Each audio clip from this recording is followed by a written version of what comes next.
시골티 나는 손, 내 집에서 치워요. 철수가 놀란 눈으로 바라보는 찰나 윤지의 손이 그의 어깨를 세게 민다. 철수의 몸이 휘청이며 탁자 모서리에 쿵 피가 번진다.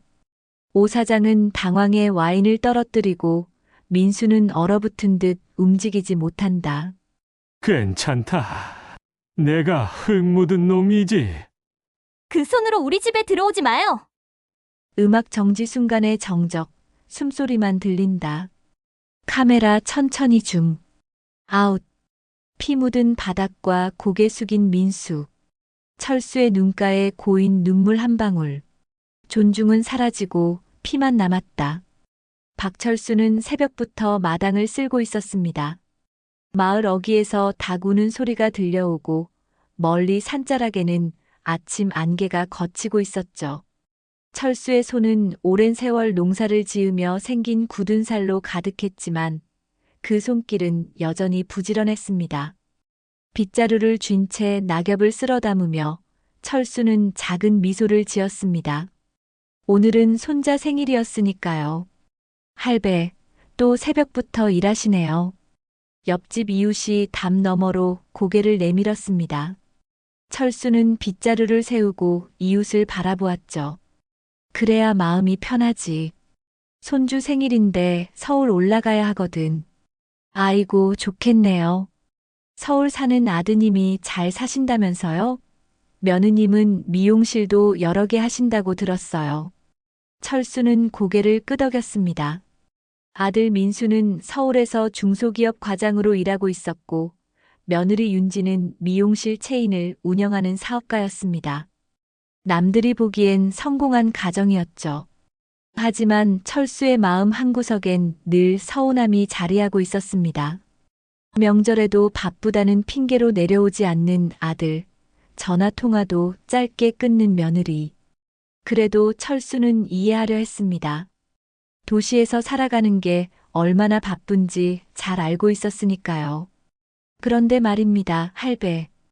요즘 세상은 돈이 없으면 살기 힘들잖아요. 아무리 마음이 따뜻해도 돈이 있어야 대접받는 세상 아닙니까? 이웃의 말에 철수는 잠시 빗자루질을 멈췄습니다. 그리고 천천히 고개를 저었죠. 돈보다 중요한 건 사람 마음이지. 아무리 돈이 많아도 사람 대접 못하면 그게 무슨 소용인가. 그래도 세상은 돈으로 굴러가잖아요. 철수는 쓴웃음을 지었습니다. 그게 사람을 망치는 말이야. 돈은 있다가도 없고 없다가도 생기는 거지만 사람의 품격은 한번 무너지면 다시 세우기 어렵다네. 이웃은 알 수 없다는 표정으로 고개를 끄덕이며 자리를 떴습니다. 철수는 다시 빗자루를 들었습니다. 마당을 다 쓸고 나니 해가 완전히 떠올랐습니다. 철수는 방으로 들어가 깨끗한 옷으로 갈아입었습니다. 손자를 위해 직접 농사지은 쌀과 된장, 고추장을 보자기에 정성스레 쌌죠. 무겁긴 했지만 이게 철수가 줄 수 있는 최선의 선물이었습니다. 버스 정류장까지 걸어가는 내내 철수의 발걸음은 가벼웠습니다.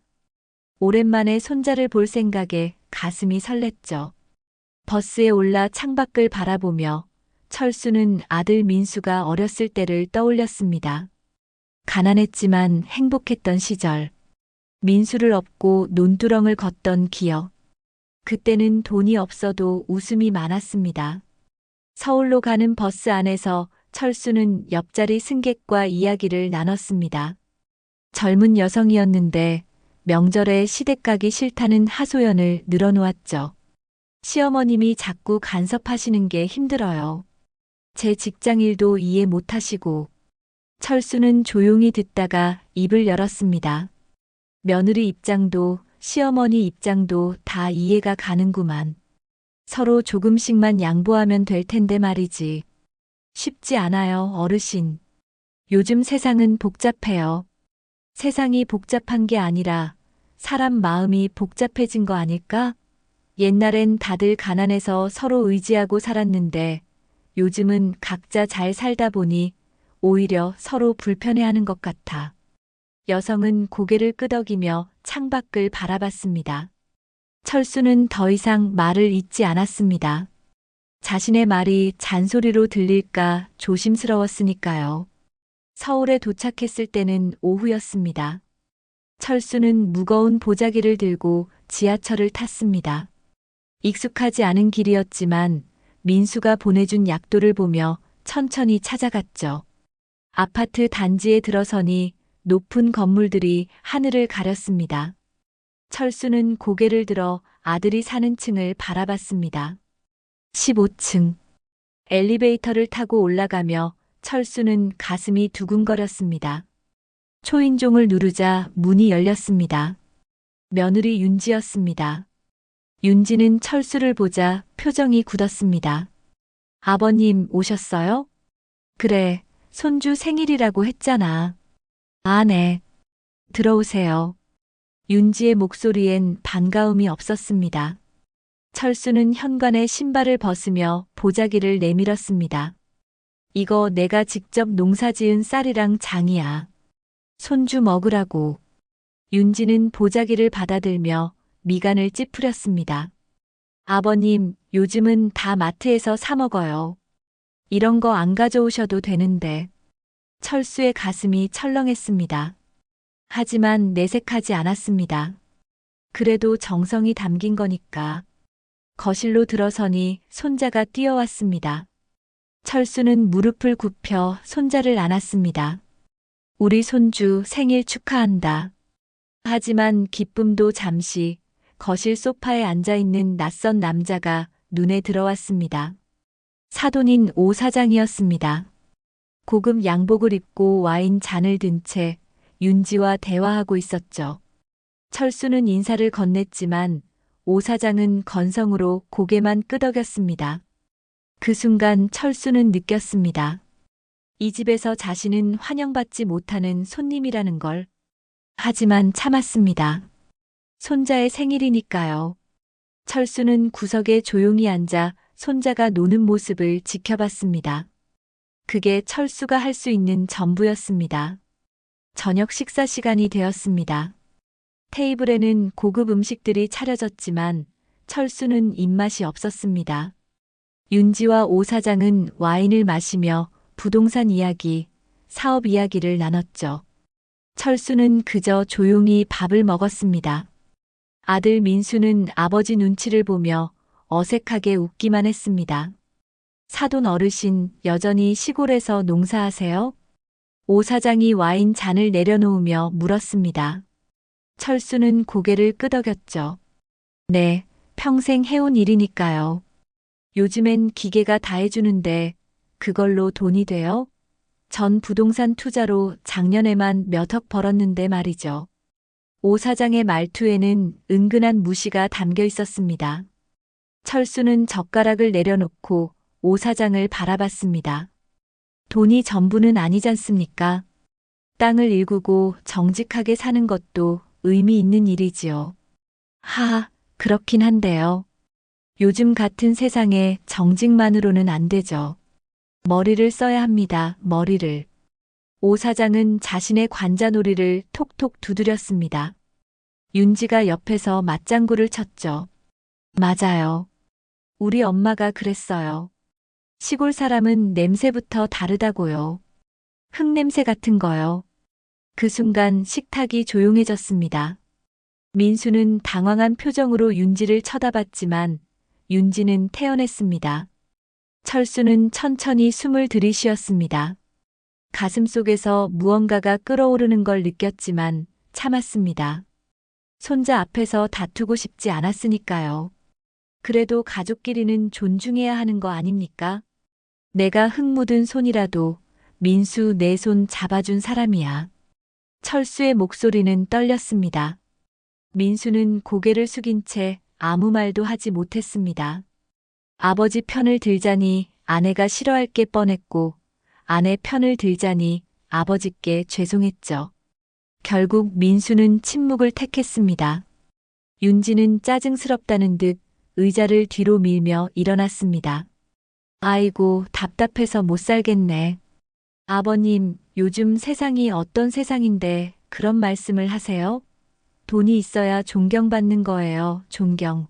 시골에서 농사나 지으시면서 무슨 존중을 바라세요? 윤지야. 민수가 급하게 아내를 말렸지만 윤지는 멈추지 않았습니다. 왜요? 사실이잖아요. 명절 때마다 시골 냄새 나는 옷 입고 오셔서 우리 집 분위기 다 망치고 손자한테도 흙 묻은 손으로 만지고 전 정말 싫어요. 철수는 천천히 일어났습니다. 손이 떨렸지만 꾹 참고 말했습니다. 그래. 내가 촌스럽고 냄새나는 사람이지. 근데 말이다, 윤지야. 사람은 겉모습이 아니라 마음으로 대접받는 거야. 내가 지금 나한테 하는 행동이 언젠간 너한테 돌아갈 거다. 뭐라고요? 지금 저 협박하시는 거예요? 윤지가 버럭 소리를 질렀습니다. 그리고 철수에게 다가가더니 갑자기 철수의 가슴을 밀쳤습니다. 시골 티 나는 손. 내 집에서 당장 치워요. 철수는 비틀거렸습니다. 뒤로 넘어지며 거실 테이블 모서리에 이마를 부딪혔죠. 쿵소리와 함께 철수가 바닥에 쓰러졌습니다. 이마에서 피가 흘렀습니다. 손자가 울음을 터뜨렸고 민수는 황급히 아버지에게 달려갔습니다. 아버지, 괜찮으세요? 철수는 피를 닦으며 천천히 일어났습니다. 민수가 부축하려 했지만 철수는 손을 뿌리쳤습니다. 됐다. 손대지 마. 철수의 목소리는 차가웠습니다. 민수는 처음 보는 아버지의 표정에 얼어붙었습니다. 철수는 흘러내리는 피를 손수건으로 누르며 현관으로 향했습니다. 신발을 신으며 뒤를 돌아보니 윤지는 팔짱을 낀 채 서 있었고 오 사장은 와인을 마시며 구경하고 있었습니다. 민수만 미안한 표정으로 서 있었죠. 아버지, 병원이라도 가시죠. 아니다. 나 혼자 갈 수 있어. 철수는 문을 열고 나갔습니다. 엘리베이터를 타고 내려가는 동안 철수는 거울에 비친 자신의 모습을 봤습니다. 이마에서 흐르는 피, 초라한 옷차림, 주름진 얼굴. 철수는 자신이 처음으로 초라하다고 느꼈습니다. 아파트를 나와 밤거리를 걷는데 차가운 바람이 불었습니다. 철수는 하늘을 올려다봤습니다. 별이 하나도 보이지 않았습니다. 서울의 밤하늘은 너무 밝아서 별이 보이지 않았죠. 철수는 그제야 깨달았습니다. 이 도시에서 자신은 별처럼 보이지 않는 존재라는 걸. 편의점 앞 벤치에 앉아 철수는 생각했습니다. 평생 정직하게 살았습니다. 남에게 피해주지 않으려 노력했고 가족을 위해 헌신했죠. 하지만 그 결과가 이것입니까? 며느리에게 밀쳐지고 손자 앞에서 망신당하고 아들은 아무 말도 못하고. 철수의 가슴 속에서 무언가가 꺾이는 소리가 들렸습니다. 이젠 말보다 행동으로 보여줄 때가 됐구나. 철수는 중얼거렸습니다. 그리고 주머니에서 오래된 수첩을 꺼냈습니다. 거기엔 몇 년 전 정부 지원사업 설명회에서 받았던 명함이 끼워져 있었습니다. 농업진흥청, 스마트팜 담당자. 철수는 그 명함을 오랫동안 바라봤습니다. 그리고 결심했습니다. 다음 날 새벽 철수는 시골로 돌아가는 버스에 올랐습니다. 이마의 상처는 아직 아팠지만 철수의 눈빛은 달라져 있었습니다. 창밖을 바라보며 철수는 다짐했습니다. 이제는 존중받는 사람이 되겠다고. 돈으로, 능력으로, 실력으로. 그래서 다시는 무시당하지 않겠다고. 버스가 시골로 향하는 동안 철수는 계획을 세웠습니다. 정부 지원 사업에 지원할 것입니다. 스마트팜 기술을 배울 것입니다.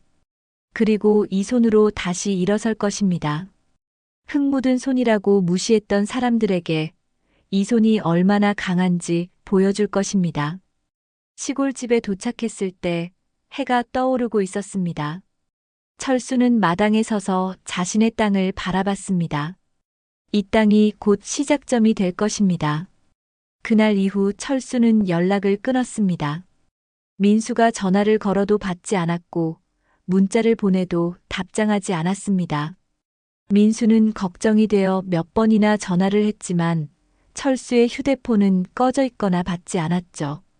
일주일이 지나고 한 달이 지났습니다. 민수는 불안했지만 윤지는 오히려 시원하다는 표정이었습니다. 여보, 아버님한테 전화 좀 해봐야 할 것 같아. 민수가 조심스럽게 말했습니다. 윤지는 소파에 앉아 스마트폰을 보며 대답했죠. 왜요? 어차피 삐치신 거잖아요. 시간 지나면 알아서 연락하시겠죠. 그래도 그날 이마에서 피가 났잖아. 혹시 다치신 건 아닐까 걱정돼. 아이고, 그 정도로 뭐가 어떻게 되겠어요.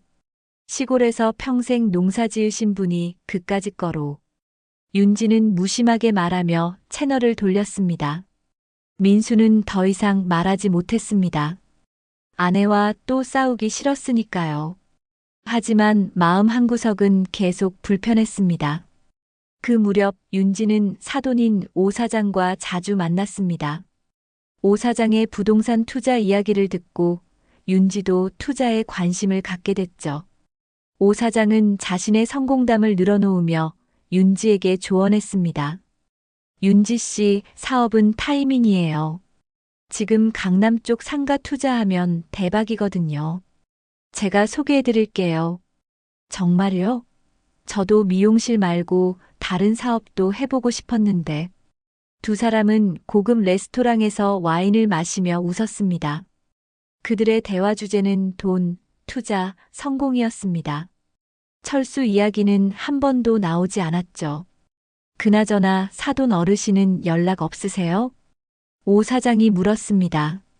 윤지는 손을 흔들며 대답했습니다. 아휴, 그 양반 완전히 삐지셨나 봐요.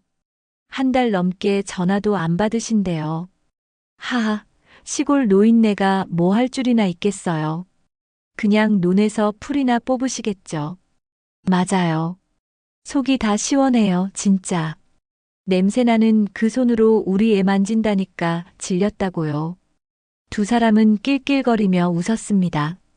옆 테이블 손님들이 쳐다봤지만 그들은 신경 쓰지 않았습니다. 오 사장은 와인 잔을 들어 윤지와 건배했죠. 우리 앞날을 위하여. 우리 성공을 위하여. 잔이 부딪히는 소리가 경쾌하게 울렸습니다. 하지만 그들은 몰랐습니다. 그 소리가 곧 무너질 자신들의 미래를 알리는 신호탄이라는 걸. 같은 시각, 시골 마을회관에서는 철수가 노트북 앞에 앉아 있었습니다. 마을 이장이 옆에서 신기하다는 표정으로 지켜봤죠. 철수 씨, 컴퓨터를 언제 배웠어요? 요즘 젊은 사람들한테 배웠지. 배우니까 할만하더라고. 철수는 정부 지원 사업 신청서를 작성하고 있었습니다. 스마트팜 구축 사업이었죠. 철수는 지난 한 달 동안 도서관에 다니며 공부했습니다. 인터넷 검색하는 법, 문서 작성하는 법, 스마트팜 기술에 대한 자료들을 찾아 읽었습니다. 밤늦게까지 책을 읽고 새벽에 일어나 유튜브 강의를 들었죠. 마을 사람들은 철수가 이상해졌다고 수군거렸습니다. 평생 농사만 짓던 사람이 갑자기 컴퓨터를 들여다보니 이상할 수밖에 없었죠. 하지만 철수는 개의치 않았습니다. 목표가 생겼으니까요. 철수 씨, 근데 이게 진짜 될까요?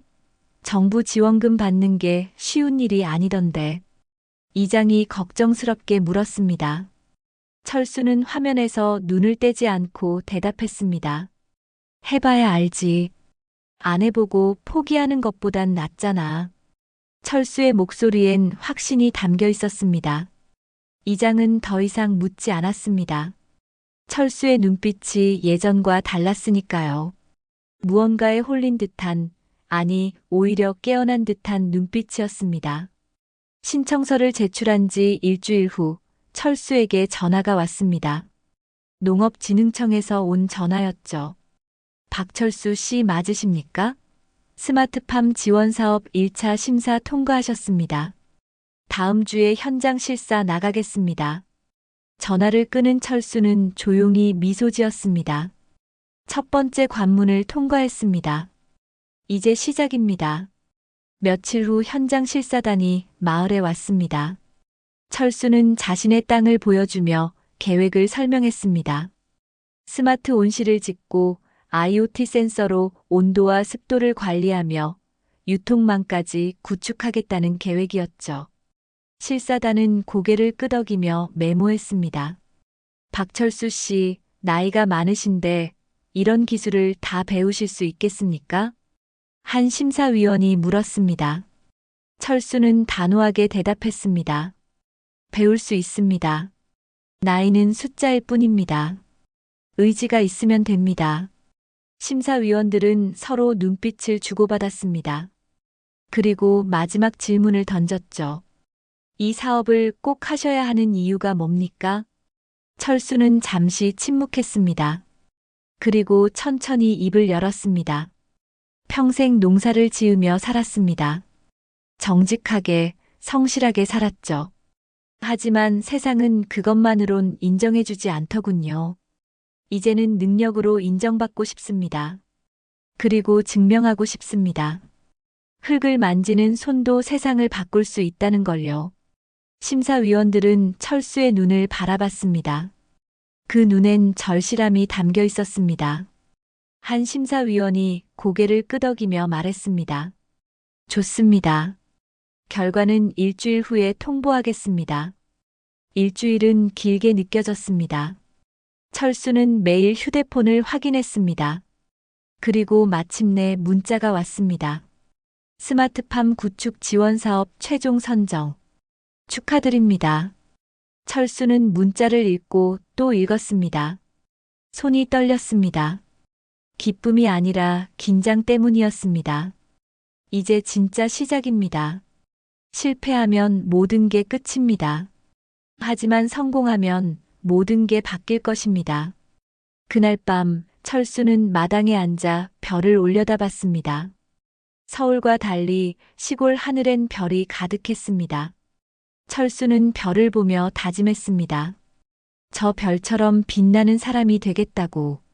그리고 자신을 무시했던 사람들에게 보여주겠다고. 철수는 주머니에서 휴대폰을 꺼냈습니다. 민수에게서 온 부재중 전화가 30통이 넘었습니다.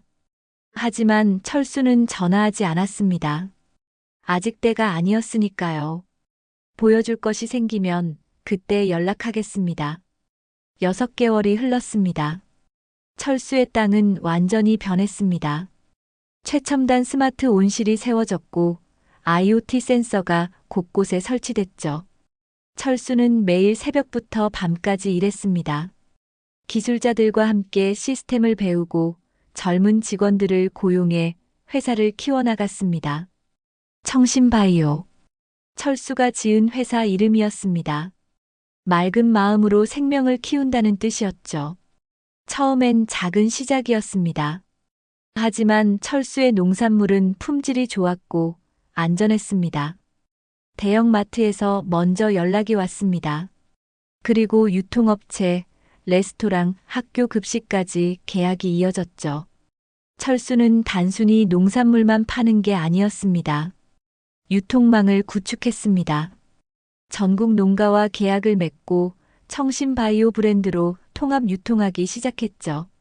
어느 날 저녁 민수는 거실에서 TV를 보고 있었습니다.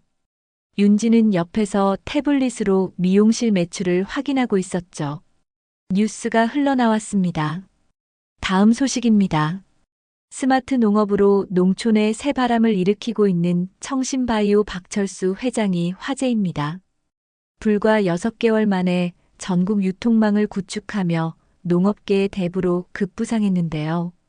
민수는 멍하니 화면을 바라봤습니다. 화면에는 정장을 입은 남자가 나왔습니다. 낯익은 얼굴이었습니다. 민수는 소리를 질렀습니다. 여보, 저 사람 우리 아버지야. 윤지는 태블릿에서 눈을 떼고 TV를 봤습니다.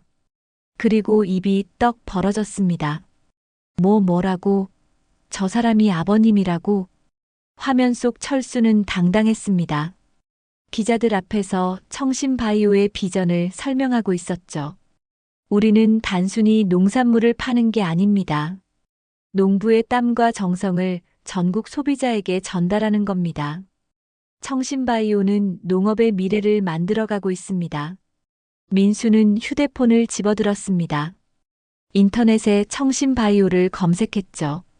수많은 기사가 쏟아졌습니다.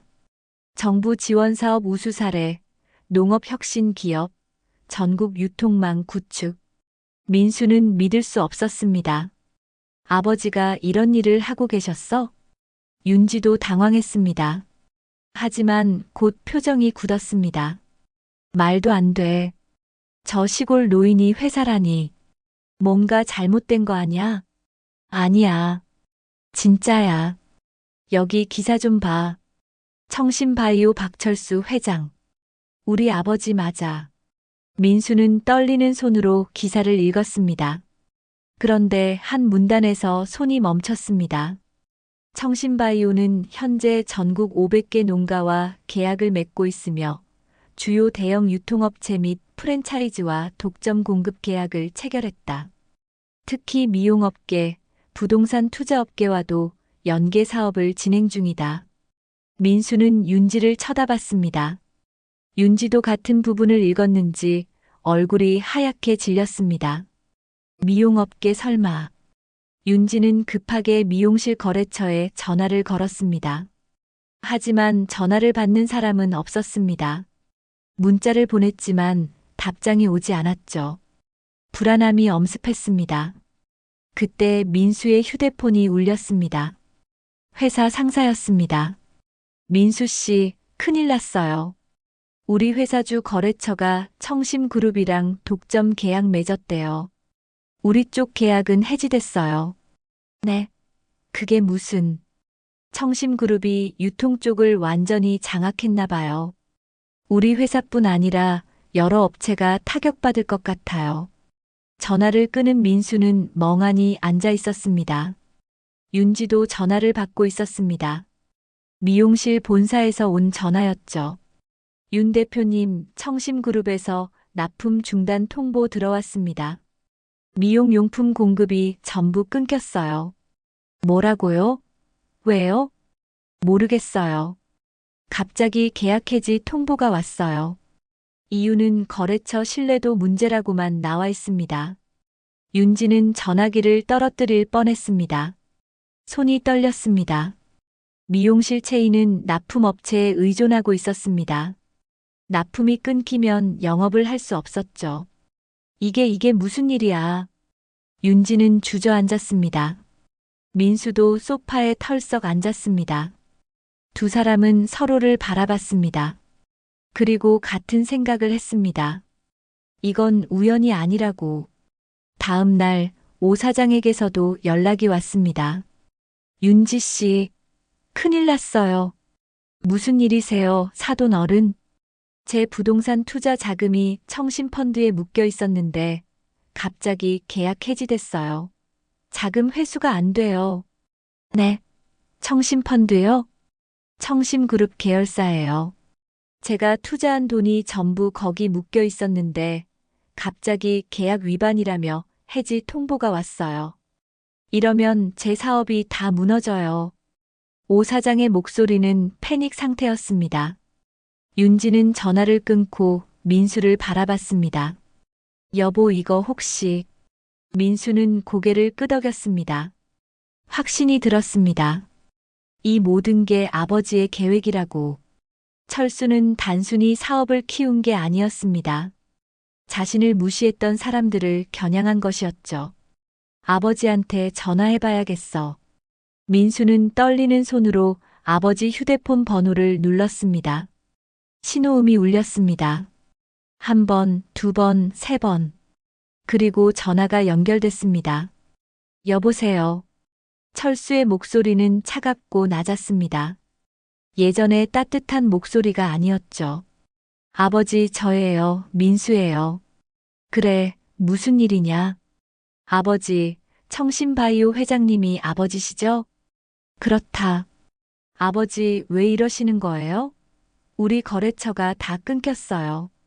윤지 미용실도 사돈 어른 사업도. 철수는 잠시 침묵했습니다. 그리고 천천히 말했습니다.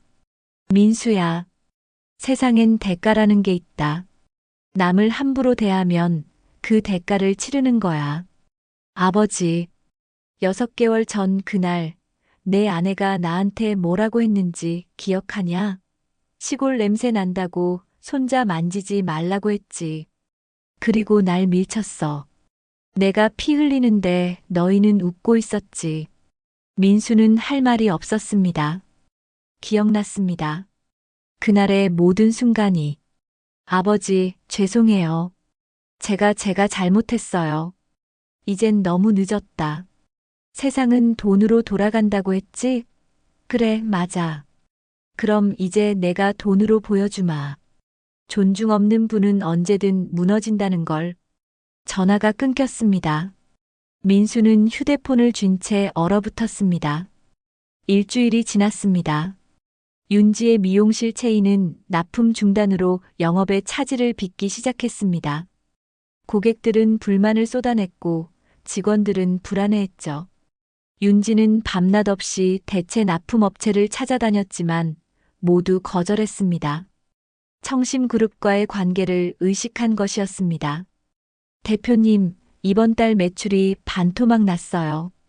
이러다간 직원 월급도 못 줄 것 같습니다. 실장의 말에 윤지는 책상을 쳤습니다.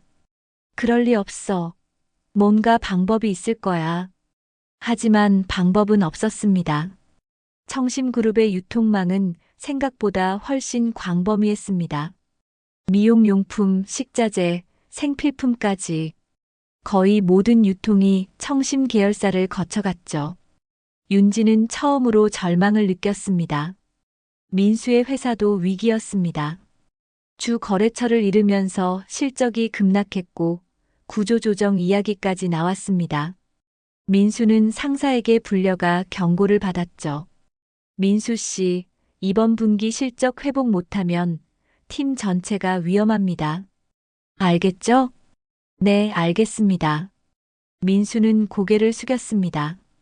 퇴근길에 민수는 혼자 걸으며 생각했습니다. 모든 게 아버지 때문이었습니다. 아니, 정확히는 윤지와 자신 때문이었죠. 그날 아버지를 지키지 못한 자신, 아내를 말리지 못한 자신. 민수는 자책했습니다.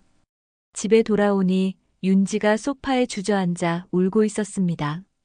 태블릿 화면엔 미용실 폐점 통보서가 떠 있었습니다. 여보, 새 곳이나 폐점해야 해. 이러다간 전부 문 닫아야 할 것 같아. 민수는 윤지 옆에 앉았습니다. 위로의 말을 하고 싶었지만 입이 떨어지지 않았습니다. 자신도 막막했으니까요. 미안해, 여보. 내가 아버지한테 사과해 볼게. 사과한다고 될 것 같아? 이미 엎질러진 물이야. 윤지의 목소리엔 원망이 섞여 있었습니다. 민수를 향한 원망이었죠. 민수는 아무 말도 할 수 없었습니다. 같은 시각, 오 사장의 사무실은 아수라장이었습니다.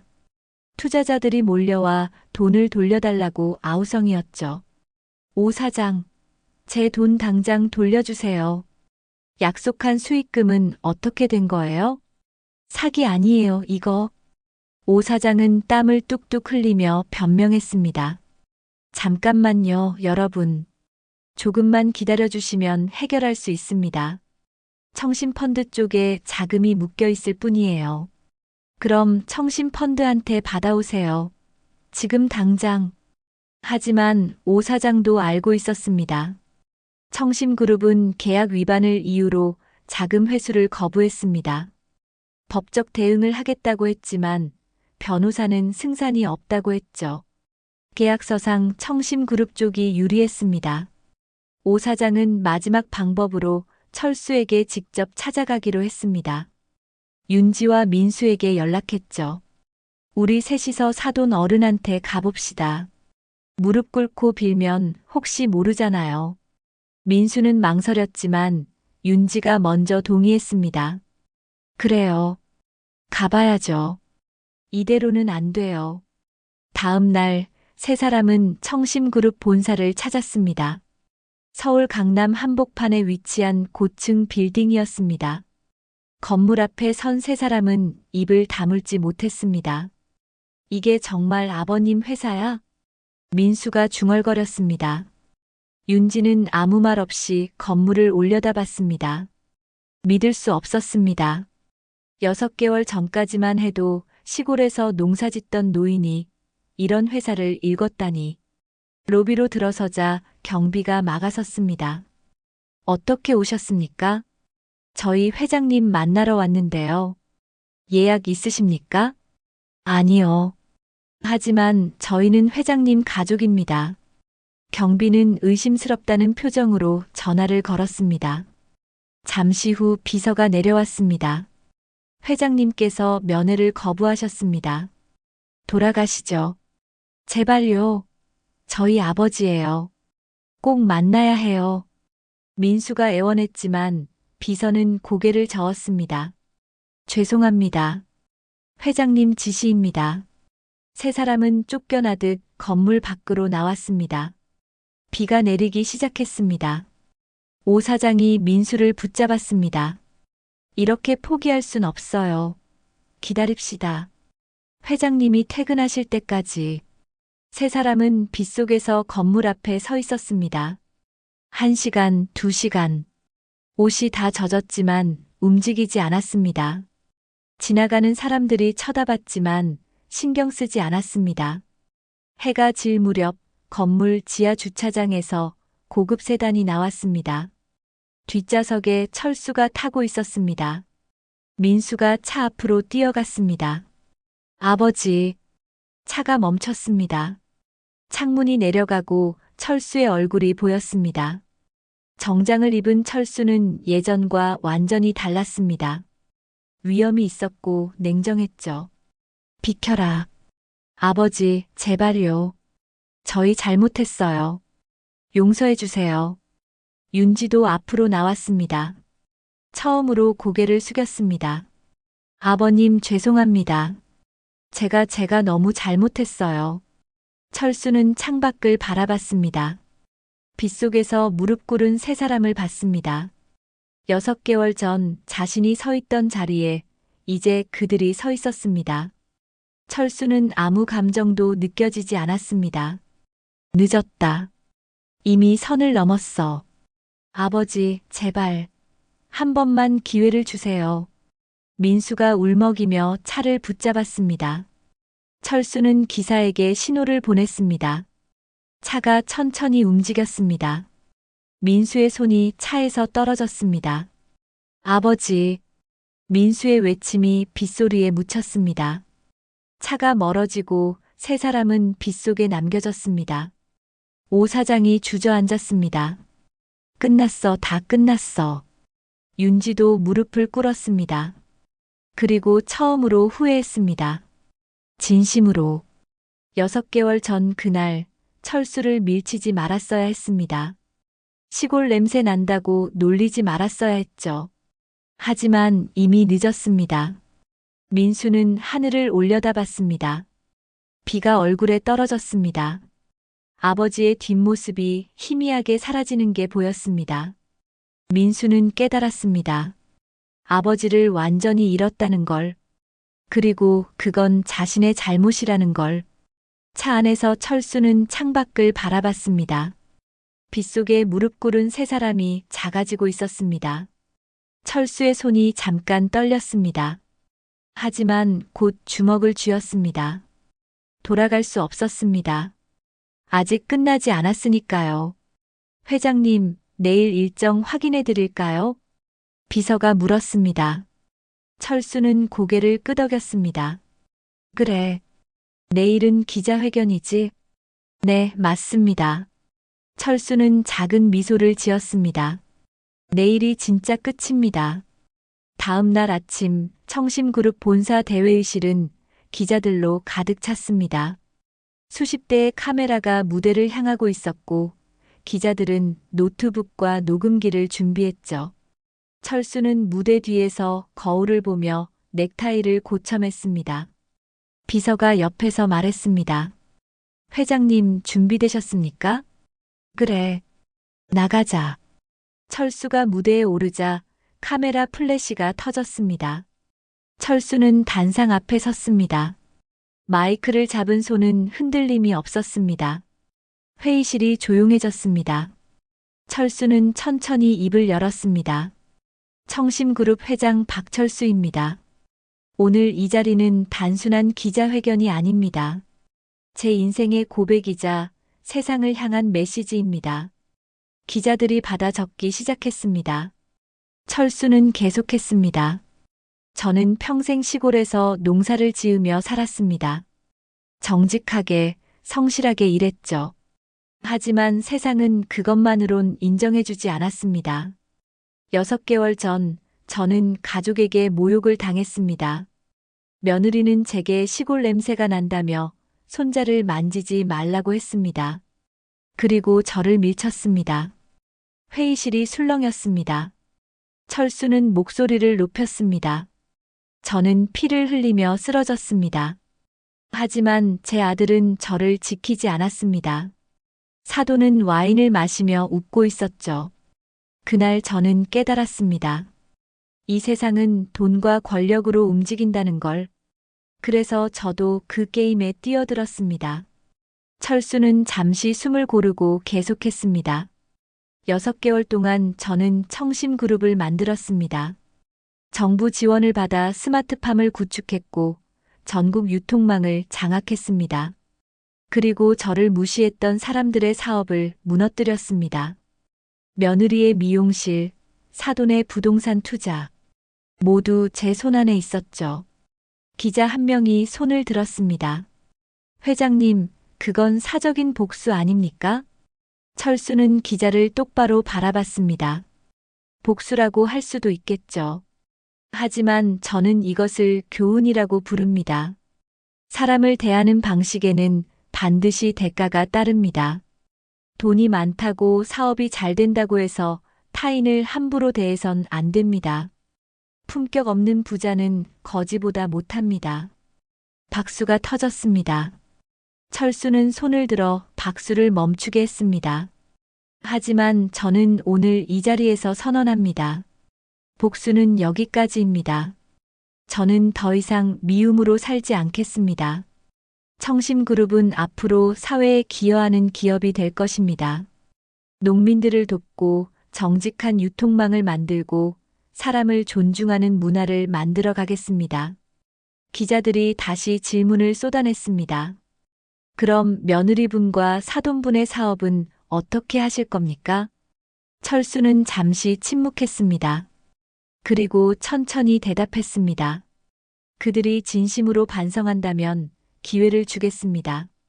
하지만 그 반성이 돈 때문이 아니라 사람으로서의 도리를 깨달았을 때만 가능합니다. 회견이 끝나고 철수는 회장실로 돌아왔습니다. 창밖으로 서울 시내가 내려다 보였습니다. 철수는 커피를 한 모금 마시며 생각했습니다. 복수는 달콤했지만 공허했습니다. 그들이 무릎 꿇는 모습을 봤을 때 기쁨보다는 슬픔이 앞섰죠.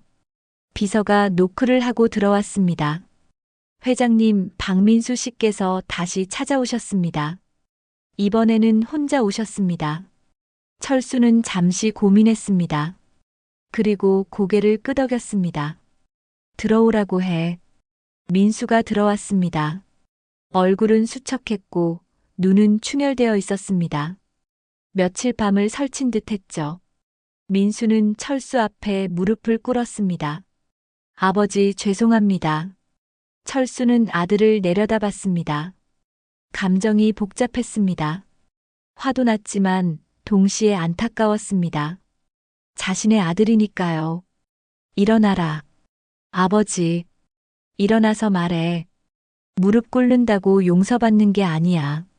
민수는 천천히 일어났습니다. 하지만 고개는 숙인 채였습니다. 아버지, 저는 비겁했습니다. 그날 아버지를 지키지 못했습니다. 윤지가 아버지를 밀쳤을 때 제가 말렸어야 했습니다. 하지만 저는 눈치만 보고 있었습니다. 아버지보다 제 편한 삶이 더 중요했습니다. 철수는 아무 말 없이 들었습니다. 민수는 계속했습니다. 아버지께서 피 흘리며 나가실 때 저는 쫓아가지도 않았습니다. 그냥 서 있기만 했습니다. 아버지를 잃는 게 두렵지 않았습니다. 윤지를 잃는 게 더 두려웠으니까요. 저는 아들 자격이 없습니다. 민수의 목소리가 떨렸습니다. 눈물이 떨어졌습니다. 하지만 아버지, 이제야 알았습니다. 제가 잃은 건 아버지가 아니라 제 자신이었습니다. 가족보다 돈을 택한 제 자신, 아버지보다 아내 눈치를 본 제 자신. 저는 사람이 아니었습니다. 철수는 창밖을 바라봤습니다. 오랜 침묵이 흘렀습니다. 그리고 철수가 입을 열었습니다. 민수야, 넌 잘못했어. 크게 잘못했지. 하지만 내가 그걸 인정하는 순간 넌 다시 사람이 됐다. 민수는 고개를 들었습니다. 철수를 바라봤습니다. 아버지, 나도 완벽한 아버지는 아니었어. 너한테 더 많은 걸 해주지 못했고, 더 자주 연락하지 못했지. 하지만 한 가지는 확실해. 난 너를 사랑했어. 지금도 사랑해. 민수는 울음을 터뜨렸습니다. 철수는 자리에서 일어나 아들의 어깨에 손을 얹었습니다. 하지만 민수야, 용서는 쉽게 오지 않아. 시간이 필요해. 그리고 내가 정말 변했는지 지켜봐야 해. 네, 아버지. 저 변하겠습니다. 꼭요. 철수는 고개를 끄덕였습니다. 윤지는 어떻게 됐냐? 윤지는 많이 무너졌습니다. 미용실 대부분이 문 닫았고 빚도 많이 졌습니다. 하지만 아버지, 윤지도 후회하고 있습니다. 진심으로요. 철수는 한숨을 쉬었습니다. 후회는 누구나 해. 문제는 그 후회가 진짜인지 아닌지야. 아버지께서 직접 확인하시면 안 될까요? 윤지를 한 번만 만나주세요. 철수는 망설였습니다. 하지만 결국 고개를 끄덕였습니다. 알았다. 내일 이 시간에 데려와라. 정말요? 감사합니다, 아버지. 민수는 깊게 절을 하고 나갔습니다. 철수는 다시 창밖을 바라봤습니다. 해가 지고 있었습니다. 철수는 생각했습니다. 복수는 끝났습니다. 이제 용서의 시간이 올까요? 아니면 또 다른 시작일까요? 철수는 알 수 없었습니다. 다음 날 오후 윤지는 민수와 함께 청심그룹 회장실에 들어섰습니다. 화장기 없는 얼굴은 창백했고 눈가에는 다크서클이 짙게 내려앉아 있었습니다. 예전에 당당하고 오만했던 모습은 어디에도 없었습니다. 윤지는 철수 앞에 서자마자 무릎을 꿇었습니다. 아버님 죄송합니다. 철수는 책상에 앉은 채 윤지를 내려다봤습니다. 표정은 여전히 차갑고 냉정했습니다. 일어나. 아버님. 일어나서 얘기하라고 했어. 무릎 꿇는다고 진심이 전해지는 건 아니니까. 윤지는 천천히 일어났습니다. 다리가 후들거렸지만 간신히 버텼습니다. 고개를 들어 철수를 바라봤을 때 윤지의 눈에서 눈물이 흘렀습니다.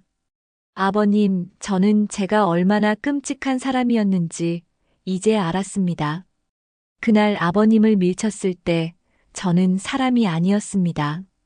돈과 명예에 눈이 멀어서 가장 소중한 걸 잃어버렸습니다. 철수는 대답하지 않았습니다. 윤지는 떨리는 목소리로 계속했습니다. 아버님께서 손자를 위해 가져오신 쌀과 장을 저는 촌스럽다고 무시했습니다. 하지만 그게 얼마나 귀한 마음이었는지 이제는 압니다. 제 미용실이 무너지고 빚에 쪼들리면서 깨달았습니다. 돈은 언제든 사라지지만 사람의 마음은 한번 상처받으면 돌이킬 수 없다는 걸요. 윤지는 한숨을 크게 내쉬었습니다. 저는 지금 모든 걸 잃었습니다. 미용실도 명예도 친구들도.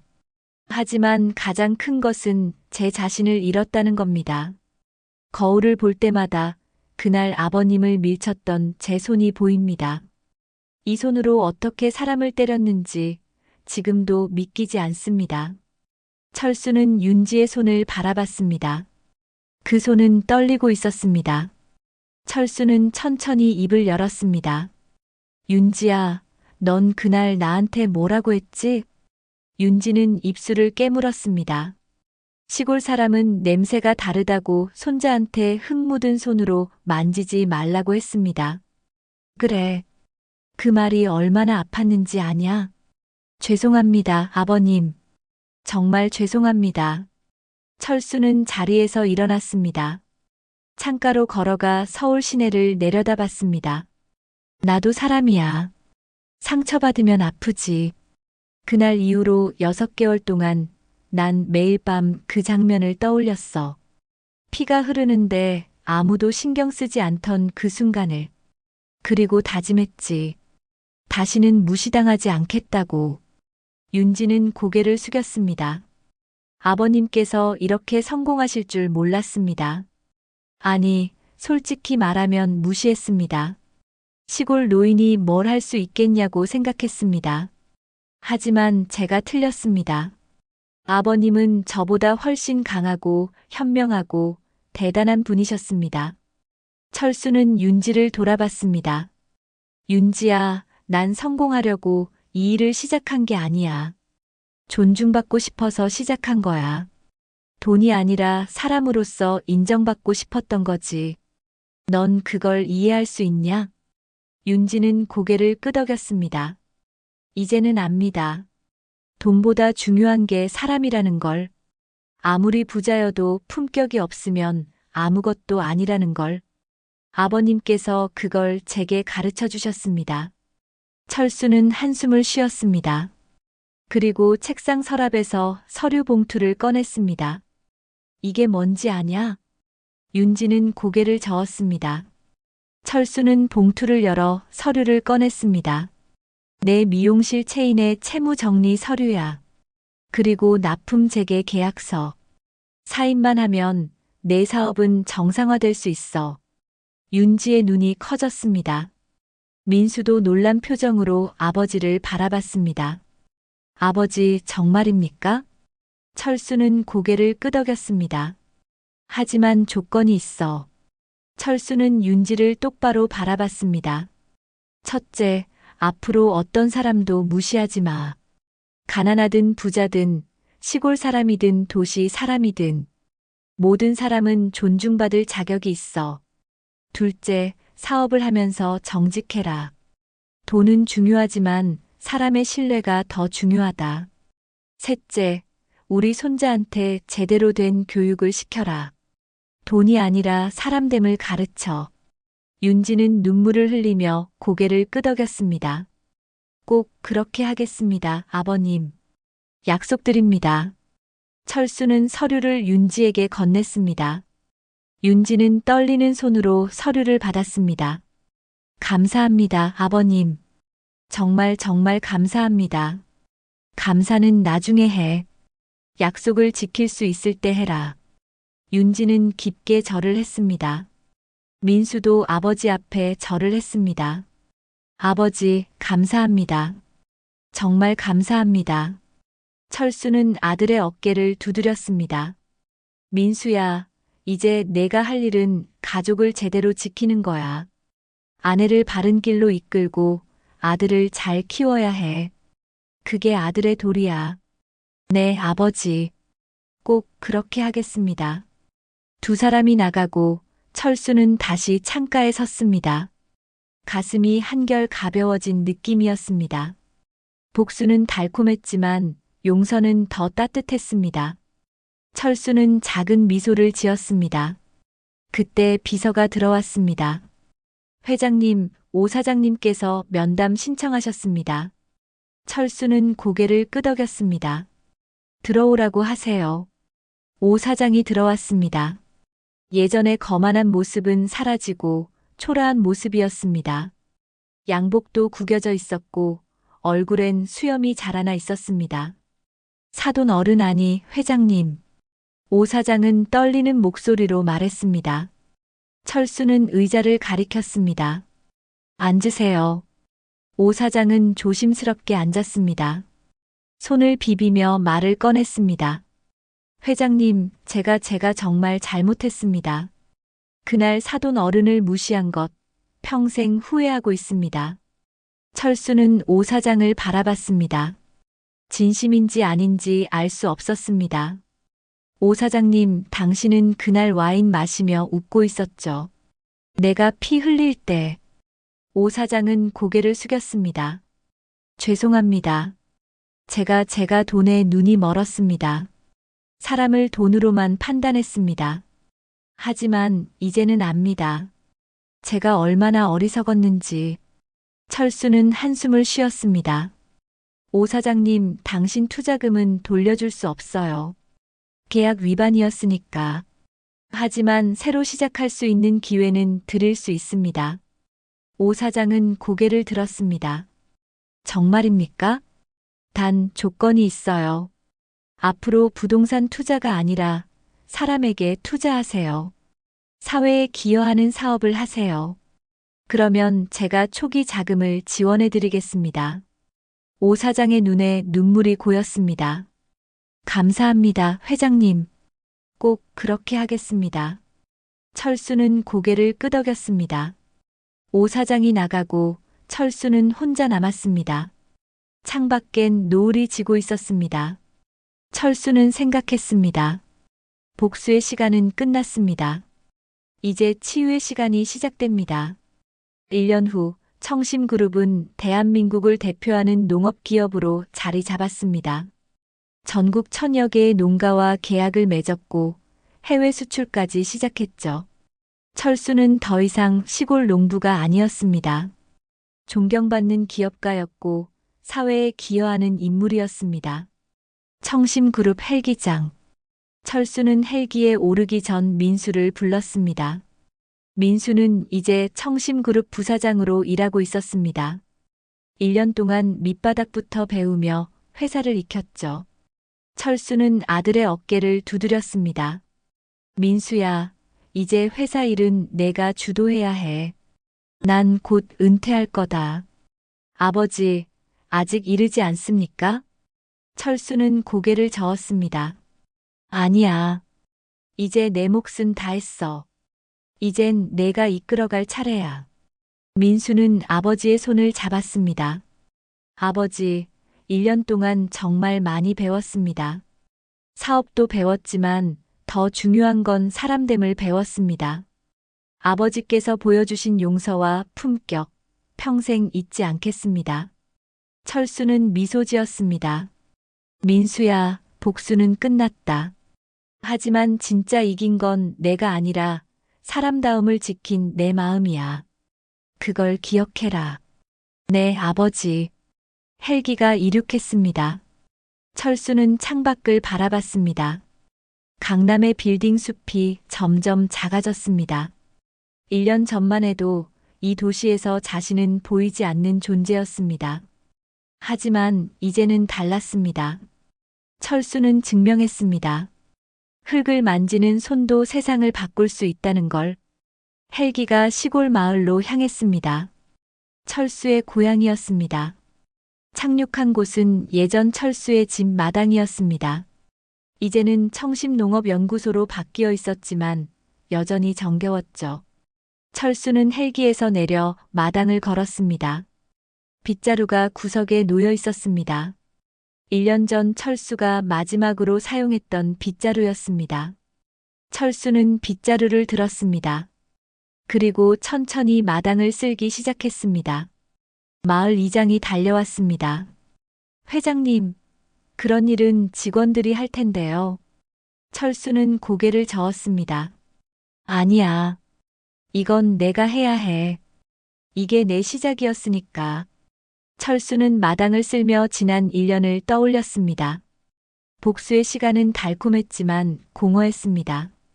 하지만 용서의 시간은 따뜻했고 의미 있었습니다. 윤지는 약속을 지켰습니다. 미용실을 운영하면서도 직원들을 존중했고 고객들에게 정직했죠. 오 사장도 달라졌습니다. 부동산 투자 대신 사회적 기업을 만들어 청년 창업을 돕고 있었습니다. 해질 무렵 철수는 마을 어귀 벤치에 앉았습니다. 예전에 자주 앉던 자리였습니다. 하늘을 올려다보니 별이 하나둘 떠오르고 있었습니다. 서울에서는 볼 수 없었던 별들이었죠. 아버지, 뒤에서 민수의 목소리가 들렸습니다. 철수가 돌아보니 민수가 윤지, 그리고 손자와 함께 걸어오고 있었습니다. 손자가 철수에게 달려왔습니다. 할아버지, 철수는 손자를 안아 올렸습니다. 1년 전 윤지가 만지지 말라던 그 손자였습니다. 하지만 이제는 달랐습니다. 윤지도 미소를 지으며 바라보고 있었죠. 아버님, 손자가 할아버지 보고 싶어 했어요. 그래서 왔습니다. 철수는 손자를 내려놓고 머리를 쓰다듬었습니다. 그래, 할아버지도 보고 싶었어. 손자가 철수의 손을 잡았습니다. 할아버지 손은 왜 이렇게 거칠어요? 철수는 자신의 손을 내려다봤습니다. 굳은 살로 가득한 손이었습니다. 윤지가 1년 전 촌스럽다고 했던 그 손이었죠. 철수는 손자에게 말했습니다. 이 손은 평생 땅을 일구고 사람들을 도운 손이란다. 거칠지만 따뜻한 손이지. 손자는 고개를 끄덕이며 철수의 손을 꼭 잡았습니다. 윤지는 그 모습을 보며 눈시울이 붉어졌습니다. 1년 전 자신이 얼마나 어리석었는지 다시 한번 깨달았습니다. 아버님, 정말 죄송했습니다. 그리고 감사합니다. 제게 다시 시작할 기회를 주셔서요. 철수는 윤지를 바라봤습니다. 윤지야, 사람은 누구나 실수를 해. 중요한 건 그 실수를 인정하고 변하는 거야. 넌 변했어. 그걸로 충분해. 민수가 아버지 옆에 앉았습니다. 아버지, 저도 감사합니다. 아버지께서 저를 포기하지 않으셨다면 지금의 저는 없었을 겁니다. 철수는 아들의 어깨에 손을 얹었습니다. 민수야, 아버지는 아들을 포기할 수 없어. 내가 아무리 잘못해도 넌 내 아들이니까. 가족은 벤치에 나란히 앉아 노을을 바라봤습니다. 붉은 하늘이 점점 어두워지고 있었습니다. 철수는 생각했습니다. 복수는 끝났고 용서는 시작됐습니다. 이제 남은 건 함께하는 시간이었습니다. 할아버지, 저 별 좀 봐요. 손자가 하늘을 가리켰습니다. 첫 번째 별이 떠올랐습니다. 철수는 손자에게 말했습니다. 저 별을 봐라. 아무리 어두워도 별은 빛을 잃지 않는단다. 사람도 마찬가지야. 아무리 힘들어도 품격을 잃으면 안 돼. 손자는 고개를 끄덕이며 별을 바라봤습니다. 철수는 손자의 손을 잡았습니다. 이 아이가 자라서 어떤 사람이 될지 궁금했습니다.